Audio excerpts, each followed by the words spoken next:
Capítulo 8. Era más de mediodía cuando se despertó. Su ayuda de cámara había entrado varias veces de puntillas en la habitación, preguntándose qué hacía dormir hasta tan tarde a su amo.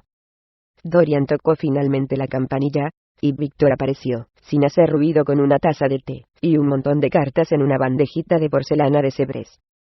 Luego descorrió las cortinas de satén color oliva, con forro azul irisado, que cubrían las 3 altas ventanas de la alcoba.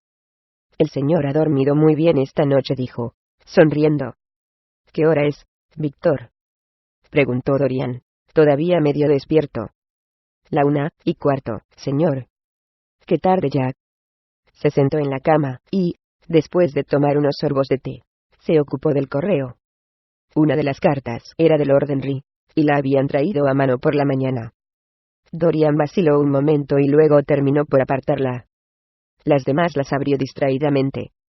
Contenían la usual colección de tarjetas, invitaciones para cenar, entradas para exposiciones privadas, programas de conciertos con fines benéficos y otras cosas parecidas que llueven todas las mañanas sobre los jóvenes de la buena sociedad durante la temporada.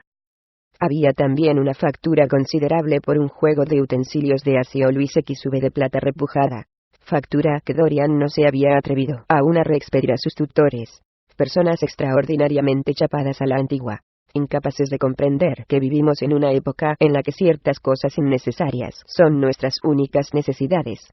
También encontró varias comunicaciones, redactadas en términos muy corteses, de los prestamistas de Jermyn Street, ofreciéndose a adelantarle cualquier cantidad de dinero sin molestas esperas, y a unas tasas de interés sumamente razonables.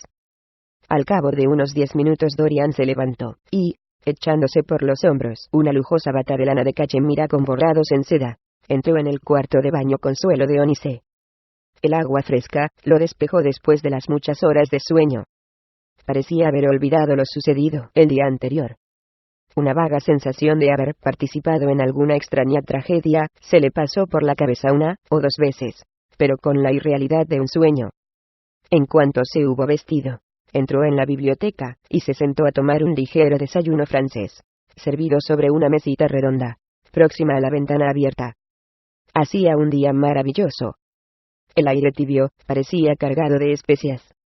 Una abeja entró por la ventana y zumbó alrededor del cuenco color azul con motivos de dragones que, lleno de rosas amarillas, tenía delante. Dorian se sintió perfectamente feliz. De repente, su mirada se posó sobre el biombo situado delante del retrato, y se estremeció. «¿El señor tiene frío?», preguntó el ayuda de cámara, colocando una tortilla sobre la mesita. «¿Cierro la ventana?». Dorian negó con un movimiento de cabeza. «No tengo frío», murmuró. Era cierto todo lo que recordaba. Había cambiado de verdad el retrato, o le había hecho ver su imaginación una expresión malvada donde solo había un gesto alegre.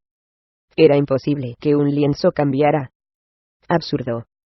Sería una excelente historia que contarle a Basil algún día. Le haría sonreír. Sin embargo, qué preciso era el recuerdo. Primero en la confusa penumbra y luego en el luminoso amanecer, había visto el toque de crueldad en los labios contraídos. Casi temió que llegara el momento en que el criado abandonase la biblioteca. Sabía que, cuando se quedara solo, tendría que examinar el retrato. Le daba miedo enfrentarse con la certeza. Cuando, después de traer el café y los cigarrillos, Víctor se volvió para marcharse, Dorian sintió un absurdo deseo de decirle que se quedara. Mientras la puerta se cerraba tras él, lo llamó. Víctor se detuvo, esperando instrucciones. Dorian se lo quedó mirando unos instantes. «No estoy para nadie», dijo, acompañando las palabras con un suspiro. Víctor hizo una inclinación de cabeza, y desapareció. Dorian se alzó entonces de la mesa, encendió un cigarrillo, y se dejó caer sobre un diván extraordinariamente cómodo, situado delante del biombo.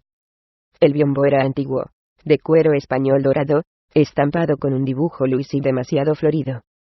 Dorian lo examinó con curiosidad, preguntándose si habría ocultado ya alguna vez el secreto de una vida. Debía realmente apartarlo, después de todo. ¿Por qué no dejarlo donde estaba? ¿De qué servía conocer la verdad? Si resultaba cierto, era terrible. Si no, ¿por qué preocuparse?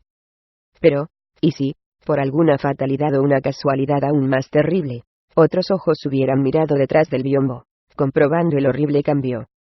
¿Qué haría si se presentara Basil Hallward y pidiese contemplar el cuadro? Era seguro que Basil acabaría por hacer una cosa así. No. Tenía que examinar el retrato, y hacerlo de inmediato. Cualquier cosa mejor que aquella espantosa duda. Se levantó y cerró las dos puertas con llave.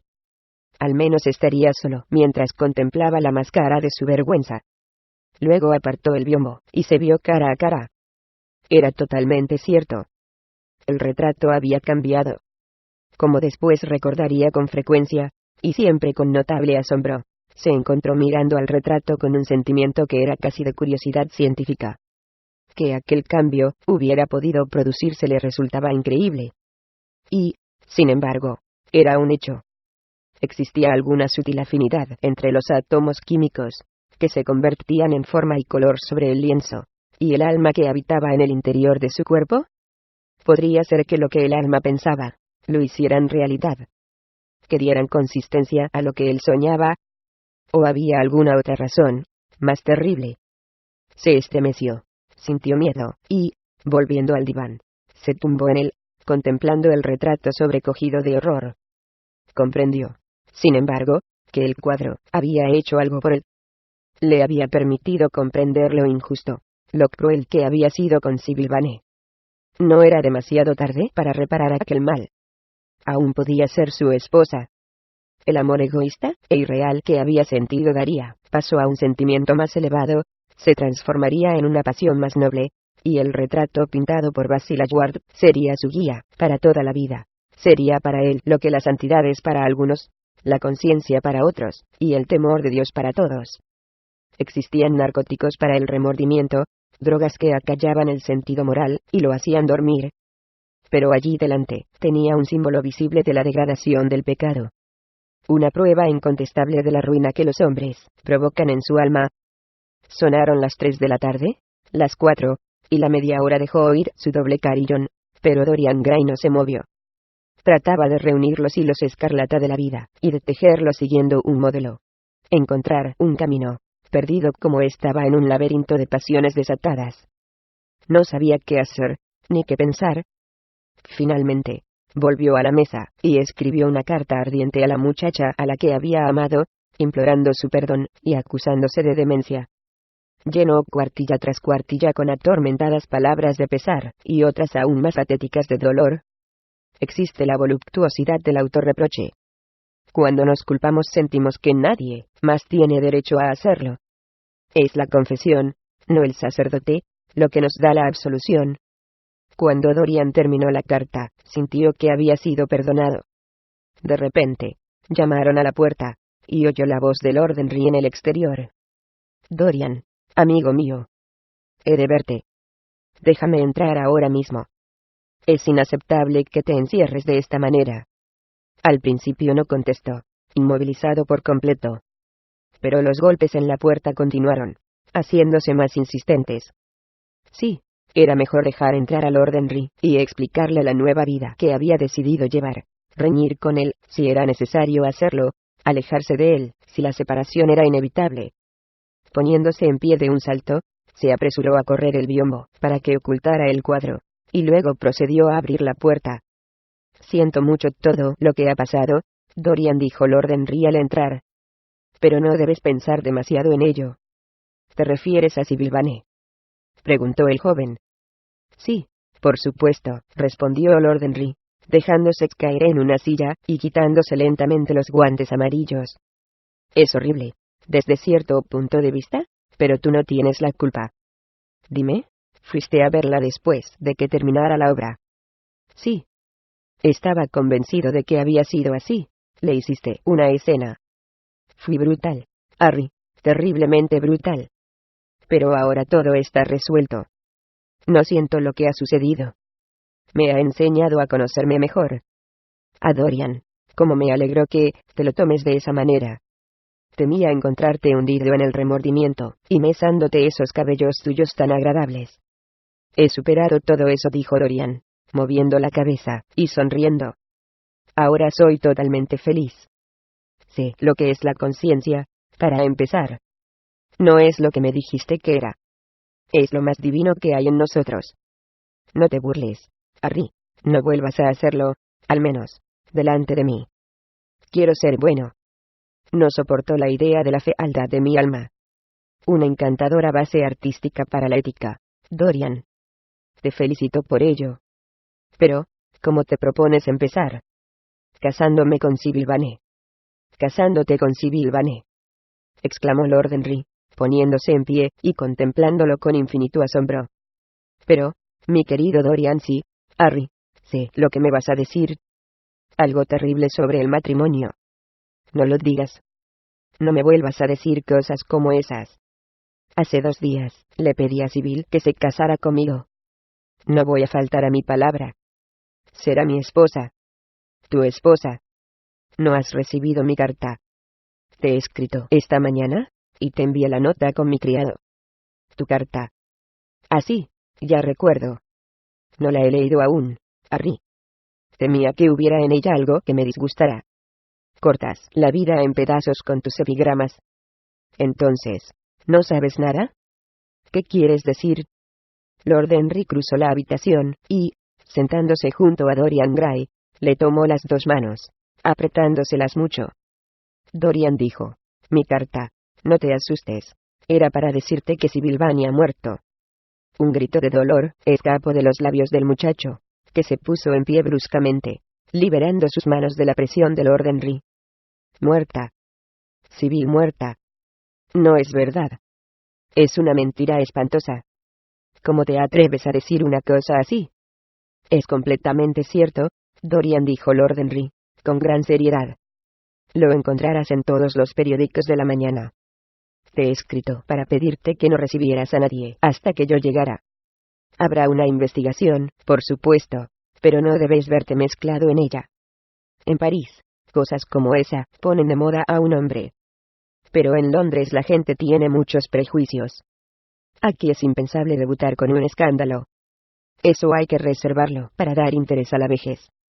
Imagino que en el teatro no saben cómo te llamas. Si es así, no hay ningún problema. Te vio alguien dirigirte hacia su camerino. Eso es importante. Dorian tardó unos instantes en contestar. Estaba aturdido por el horror. ¿Has hablado de una investigación? Tartamudeó finalmente con voz ahogada. ¿Qué quieres decir con eso? ¿Acaso Sybil es superior a mis fuerzas, Harry? Pero habla pronto. Cuéntamelo todo inmediatamente. Estoy convencido de que no ha sido un accidente, aunque hay que conseguir que la opinión pública lo vea de esa manera. Parece que cuando salía del teatro con su madre, alrededor de las 12:30 más o menos, dijo que había olvidado algo en el piso de arriba. Esperaron algún tiempo por ella, pero no regresó. Finalmente la encontraron muerta, tumbada en el suelo de su camerino. Había tragado algo por equivocación, alguna cosa terrible que usan en los teatros. No sé qué era, pero tenía ácido prúsico o carbonato de plomo. Imagino que era ácido prúsico, porque parece haber muerto instantáneamente. ¡Qué cosa tan atroz, Harry!, exclamó el muchacho. Sí, verdaderamente trágica, desde luego, pero tú no debes verte mezclado en ello. He visto en el Standard que tenía 17 años. Yo la hubiera creído aún más joven. Tenía tal aspecto de niña, y parecía una actriz con tan poca experiencia. Dorian, no debes permitir que este asunto te altere los nervios. Cenarás conmigo, y luego nos pasaremos por la ópera. Esta noche canta la Patti, y estará allí todo el mundo. Puedes venir al palco de mi hermana. Irá con unas amigas muy elegantes. De manera que he asesinado a Sybil Vane, dijo Dorian Gray, hablando a medias consigo mismo, como si le hubiera cortado el cuello con un cuchillo. Pero no por ello, las rosas son menos hermosas. Ni los pájaros cantan con menos alegría en mi jardín. Y esta noche cenaré contigo, y luego iremos a la ópera y supongo que acabaremos la velada en algún otro sitio. Qué extraordinariamente dramática es la vida. Si todo esto lo hubiera leído en un libro, Harry, creo que me habría hecho llorar. Sin embargo, ahora que ha sucedido de verdad, y que me ha sucedido a mí, parece demasiado prodigioso para derramar lágrimas. Aquí está la primera carta de amor apasionada que he escrito en mi vida. Es bien extraño que mi primera carta de amor esté dirigida a una muchacha muerta. ¿Tienen sentimientos?, me preguntó, esos blancos seres silenciosos a los que llamamos los muertos. ¿Puede Sibyl sentir, entender o escuchar? A Harry, como la amaba hace muy poco. Pero ahora me parece que han pasado años. ¿Lo era todo para mí? Luego llegó aquella noche horrible, ayer, en la que actuó tan espantosamente mal, y en la que casi se me rompió el corazón. Me lo explicó todo. Era terriblemente patético. Pero no me conmovió en lo más mínimo. Me pareció una persona superficial. Aunque luego ha sucedido algo que me ha dado miedo. No puedo decirte qué, pero ha sido terrible. Y decidí volver con Sibyl. Comprendí que me había portado mal con ella. Y ahora está muerta. Dios del cielo, Harry. ¿Qué voy a hacer? No sabes en qué peligro me encuentro, y no hay nada que pueda mantenerme en el camino recto. Sibyl lo hubiera conseguido. No tenía derecho a quitarse la vida. Se ha portado de una manera muy egoísta. Mi querido Dorian, respondió Lord Henry, sacando un cigarrillo de la pitillera y luego un estuche para cerillas con baño de oro. La única manera de que una mujer reforme a un hombre es aburriéndolo tan completamente que pierda todo interés por la vida. Si te hubieras casado con esa chica, habría sido muy desgraciado. Por supuesto, la hubieras tratado amablemente. Siempre se puede ser amable con las personas que no nos importan nada. Pero habría descubierto enseguida que solo sentías indiferencia por ella. Y cuando una mujer descubre eso de su marido, o empieza a vestirse muy mal, o lleva sombreros muy elegantes que tiene que pagar el marido de otra mujer. Y no hablo del falspan social, que habría sido lamentable, y que, por supuesto, yo no hubiera permitido. Pero te aseguro que, de todos modos, el asunto habría sido un fracaso de principio a fin. Imagino que sí, murmuró el muchacho, paseando por la habitación, horriblemente pálido. Pero pensaba que era mi deber. No es culpa mía que esta espantosa tragedia me impida actuar correctamente. Recuerdo que en una ocasión dijiste que existe una fatalidad ligada a las buenas resoluciones, y es que siempre se hacen demasiado tarde. Las mías, desde luego. Las buenas resoluciones son intentos inútiles de modificar leyes científicas. No tienen otro origen que la vanidad. Y el resultado es absolutamente nulo. De cuando en cuando nos proporcionan algunas de esas suntuosas emociones estériles que tienen cierto encanto para los débiles. Eso es lo mejor que se puede decir de ellas. Son cheques que hay que cobrar en una cuenta sin fondos. Harry, exclamó Dorian Gray, acercándose y sentándose a su lado, porque no siento esta tragedia con la intensidad que quisiera. No creo que me falte corazón. ¿Qué opinas tú? Has hecho demasiadas tonterías durante los últimos 15 días, para que se te pueda acusar de eso, Dorian, respondió Lord Henry, con su dulce sonrisa melancólica. El muchacho frunció el ceño. No me gusta esa explicación, Harry replicó, pero me alegra que no me juzgues sin corazón. No es verdad. Sé que lo tengo. Y sin embargo, he de reconocer que lo que ha sucedido no me afecta como debiera. Me parece sencillamente un final estupendo para una obra maravillosa. Tiene la belleza terrible de una tragedia griega, una tragedia en la que he tenido un papel muy destacado, pero que no me ha dejado heridas. Es un caso interesante, dijo Lord Henry, que encontraba un placer sutil en jugar con el egoísmo inconsciente de su joven amigo. Un caso sumamente interesante. Creo que la verdadera explicación es esta: sucede con frecuencia que las tragedias reales de la vida ocurren de una manera tan poco artística que nos hieren por lo crudo de su violencia, por su absoluta incoherencia, su absurda ausencia de significado, su completa falta de estilo. Nos afectan como lo hace la vulgaridad. Solo nos producen una impresión de fuerza bruta, y nos rebelamos contra eso. A veces, sin embargo, cruza nuestras vidas una tragedia que posee elementos de belleza artística. Si esos elementos de belleza son reales, todo el conjunto apela a nuestro sentido del efecto dramático.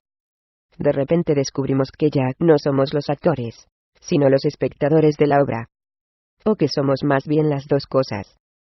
Nos observamos, y el mero asombro del espectáculo nos seduce. En el caso presente, ¿qué es lo que ha sucedido en realidad? Alguien se ha matado por amor tuyo. Me gustaría haber tenido alguna vez una experiencia semejante. Me hubiera hecho enamorarme del amor, para el resto de mi vida. Las personas que me han adorado no han sido muchas, pero sí algunas. Siempre han insistido en seguir viviendo después de que yo dejase de quererlas, y ellas dejarán de quererme a mí. Se han vuelto corpulentas y tediosas, y cuando me encuentro con ellas, se lanzan inmediatamente a los recuerdos. A esa terrible memoria de las mujeres. ¡Qué cosa más espantosa! Y qué total estancamiento intelectual revela.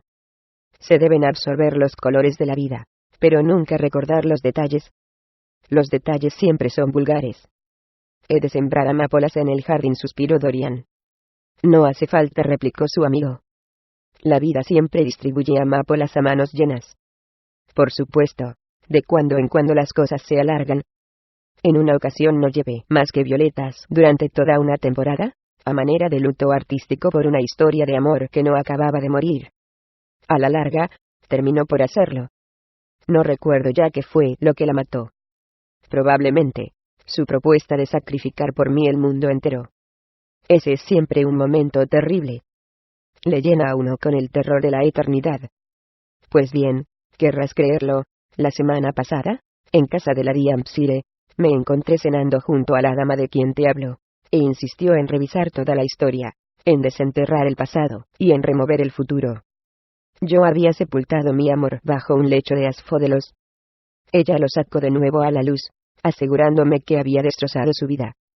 Me veo obligado a señalar que procedió a devorar una cena copiosísima, de manera que no sentí la menor ansiedad. Pero, qué falta de buen gusto la suya. El único encanto del pasado es que es el pasado. Pero las mujeres nunca se enteran de que ha caído el telón. Siempre quieren un sexto acto, y tan pronto como la obra pierde interés, sugieren continuarla. Si se las dejara salirse con la suya, todas las comedias tendrían un final trágico, y todas las tragedias culminarían en farsa. Son encantadoramente artificiales, pero carecen de sentido artístico. Tú has tenido más suerte que yo. Te aseguro que ninguna de las mujeres que he conocido hubiera hecho por mí lo que Sybil Vane ha hecho por ti. Las mujeres ordinarias se consuelan siempre. Algunas se lanzan a los colores sentimentales. Nunca te fíes de una mujer que se viste de malva, cualquiera que sea su edad, o de una mujer de más de 35 aficionada a las cintas de color rosa. Eso siempre quiere decir que tienen un pasado. Otras se consuelan descubriendo de repente las excelentes cualidades de sus maridos. Hacen ostentación en tus narices de su felicidad conyugal, como si fuera el más fascinante de los pecados. Algunas se consuelan con la religión, cuyos misterios tienen todo el encanto de un coqueteo, según me dijo una mujer en cierta ocasión, y lo comprendo perfectamente. Además, nada le hace a uno tan vanidoso como que lo acusen de pecador. La conciencia nos vuelve egoístas a todos. Sí, son innumerables los consuelos que las mujeres encuentran en la vida moderna. Y, de hecho, no he mencionado aún el más importante. ¿Cuál es, Harry?, preguntó el muchacho distraídamente. Oh, el consuelo más evidente. El que consiste en apoderarse del admirador de otra cuando se pierde al propio. En la buena sociedad eso siempre rehabilita a una mujer. Pero, realmente, Dorian, qué diferente debía de ser Sybil Vane de las mujeres que conocemos de ordinario. Hay algo que me parece muy hermoso acerca de su muerte. Me alegro de vivir en un siglo en el que ocurren tales maravillas. Le hacen creer a uno en la realidad de cosas con las que todos jugamos, como romanticismo, pasión y amor. Yo he sido horriblemente cruel con ella. Lo estás olvidando. Mucho me temo que las mujeres aprecian la crueldad pura y simple, más que ninguna otra cosa. Tienen instintos maravillosamente primitivos. Las hemos emancipado, pero siguen siendo esclavas en busca de dueño. Les encanta que las dominen. Estoy seguro de que estuviste espléndido. No te he visto nunca enfadado de verdad, aunque me imagino el aspecto tan delicioso que tenías. Y, después de todo, anteayer me dijiste algo que me pareció entonces puramente caprichoso, pero que ahora considero absolutamente cierto, y que encierra la clave de todo lo sucedido. ¿Qué fue eso, Harry? Me dijiste que para ti Sybil Vane representaba a todas las heroínas novelescas. que una noche era Desdemona, y otra Julieta. Que si moría como Julieta, volvía a la vida como Imogen. Nunca resucitará ya, murmuró el muchacho, escondiendo la cara entre las manos. No, nunca más. Ha interpretado su último papel. Pero debes pensar en esa muerte solitaria en un camerino de Oropel como un extraño pasaje espeluznante de una tragedia jacobea, como una maravillosa escena de Webster, de Ford, o de Kirill Tourneur. Esa muchacha nunca ha vivido realmente, de manera que tampoco ha muerto de verdad. Para ti, al menos, siempre ha sido un sueño, un fantasma que revoloteaba por las obras de Shakespeare, y las hacía más encantadoras con su presencia, un caramillo con el que la música de Shakespeare sonaba mejor y más alegre. En el momento en que tocó la vida real, desapareció el encanto, la vida la echó a perder, y Sibyl murió. Lleva duelo por Ofelia, si quieres. Cúbrete la cabeza con cenizas, porque Cordelia ha sido estrangulada. Clama contra el cielo, porque ha muerto la hija de Brabantio. Pero no malgastes tus lágrimas por Sibyl Vane. Era menos real que todas ellas. Hubo un momento de silencio. La tarde se oscurecía en la biblioteca. Mudas, y con pies de plata, las sombras del jardín entraron en la casa. Los colores desaparecieron cansadamente de los objetos. Después de algún tiempo Dorian Gray alzó los ojos. Me has explicado a mí mismo, Harry murmuró, con algo parecido a un suspiro de alivio. Aunque sentía lo que has dicho, me daba miedo, y no era capaz de decírmelo. Qué bien me conoces. Pero no vamos a hablar más de lo sucedido. Ha sido una experiencia maravillosa. Eso es todo. Me pregunto si la vida aún me reserva alguna otra cosa tan extraordinaria. La vida te lo reserva todo, Dorian. No hay nada que no seas capaz de hacer, con tu maravillosa belleza. Pero supongamos, Harry, que me volviera ojeroso y viejo, y me llenara de arrugas. ¿Qué sucedería entonces? Dijo Lord Henry, poniéndose en pie para marcharse. En ese caso, mi querido Dorian, tendrías que luchar por tus victorias. De momento, se te arrojan a los pies. No. Tienes que seguir siendo como eres. Vivimos en una época que lee demasiado para ser sabia, y que piense demasiado para ser hermosa. No podemos pasarnos sin ti. Y ahora, más vale que te vistas, y vayamos en coche al club. Ya nos hemos retrasado bastante. Creo que me reuniré contigo en la ópera. Estoy demasiado cansado para comer nada. ¿Cuál es el número del palco de tu hermana? 27, me parece. Está en el primer piso.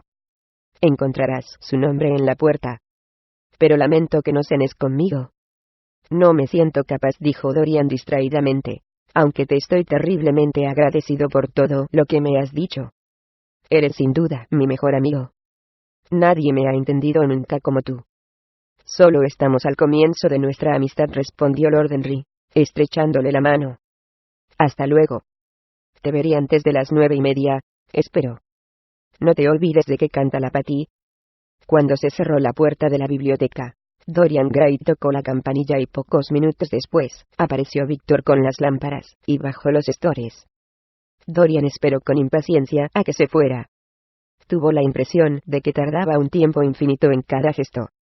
Tan pronto como se hubo marchado, corrió hacia el biombo, retirándolo. No se había producido ningún nuevo cambio.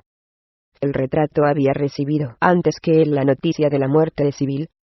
Era consciente de los sucesos de la vida a medida que se producían.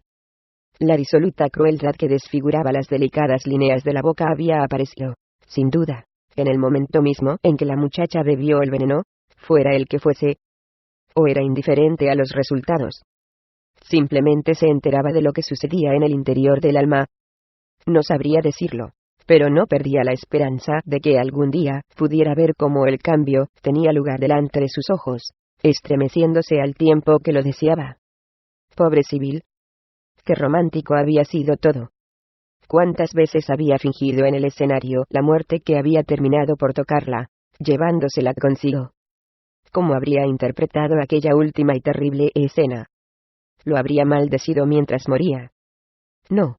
Había muerto de amor por él, y el amor sería su sacramento a partir de entonces. Sibyl lo había expiado todo con el sacrificio de su vida.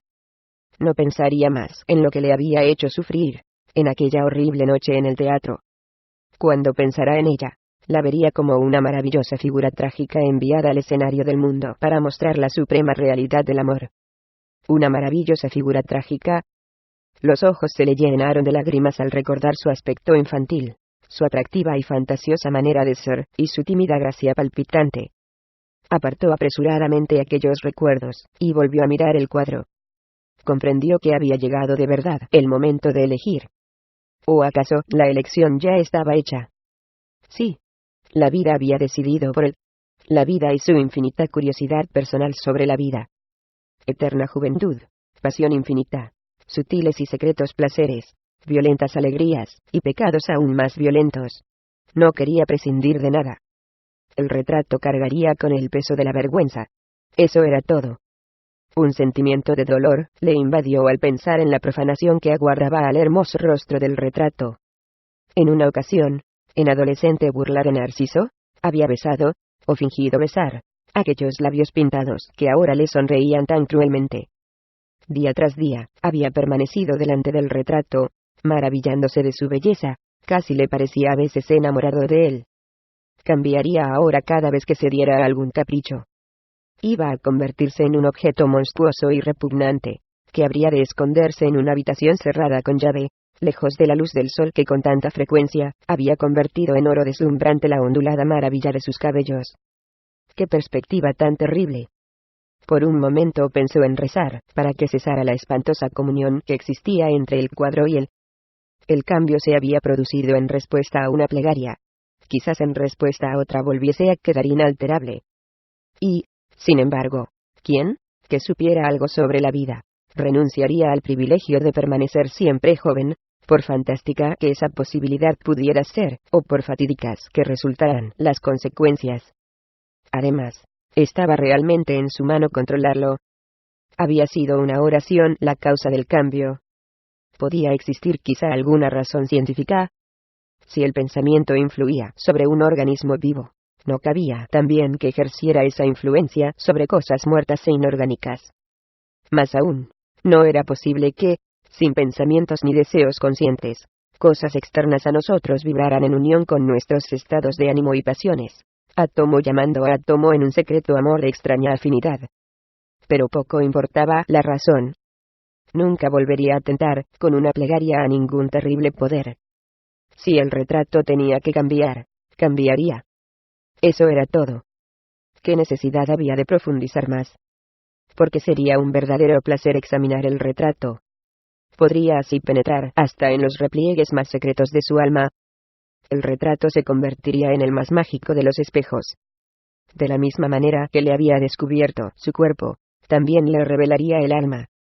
Y cuando a ese alma le llegara el invierno, él permanecería aún en donde la primavera tiembla, a punto de convertirse en verano. Cuando la sangre desapareciera de su rostro, para dejar una pálida máscara de yeso con ojos de plomo, él conservaría el atractivo de la adolescencia. Ni un átomo de su belleza se marchitaría nunca. Jamás se debilitaría el ritmo de su vida. Como los dioses de los griegos, sería siempre fuerte, veloz y alegre. ¿Qué importaba lo que le sucediera a la imagen coloreada del lienzo? Él estaría a salvo. Eso era lo único que importaba.